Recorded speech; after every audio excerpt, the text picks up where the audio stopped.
Hello everyone, welcome to GRE Question of the Day. Today we will discuss a question from ratio and proportion, which is one of the most interesting as well as important concepts in GRE mathematics. As you can see, our today's question is a multiple choice question with more than one correct answer. In this, it is given that a tennis team of a high school is made up of 24 juniors and seniors, and we need to find which of the ratios given in the six options could be possible value of the ratio of juniors to seniors on the team. Before we go on, I would request you all to pause this video and try this question on your own. If you couldn't do it, do not lose hope, since I am here to help you out. Now, before we go on to the detailed solution, let us take a quick glance at the correct answers. As you can see, the correct answers are options 1, 2, 4, and 5. That is 1:2, 1:3, 1:5, and 3:5. Now, let us see how we arrived at these particular answers. As you can see, it is given that the team is made up of 24 juniors and seniors. Let us assume that the ratio of juniors to seniors is equal to x is to y. That is, j by s can be represented as x by y.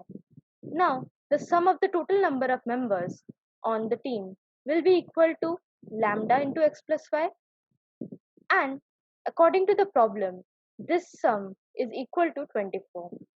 Now, please observe this part carefully.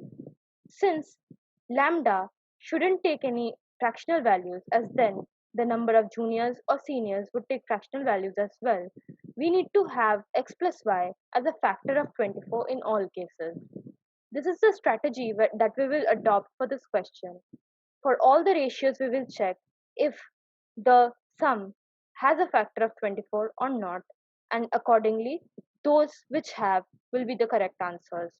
For example, in option 1, the sum will be 3 lambda, where 3 is a factor of 24 and hence option 1 is correct.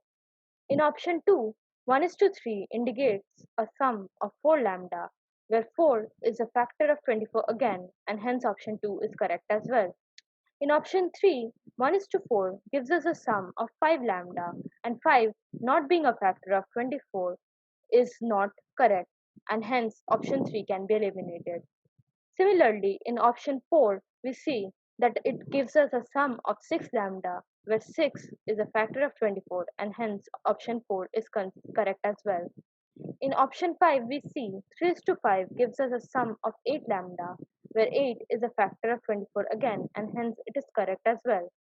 Option 6, that is 3:8, gives us a sum of 11 lambda, and 11 not being a factor of 24, the option 6 can be eliminated. Hence, the correct answers are option 1, 2, 4, and 5. I hope you guys could follow this solution. In case you could not, please pause this video and go through the typed solution. With this, we come to an end of our today's session. I really hope you guys enjoyed it. We'll be back soon with more videos. Until then, keep studying hard. Thank you and all the best.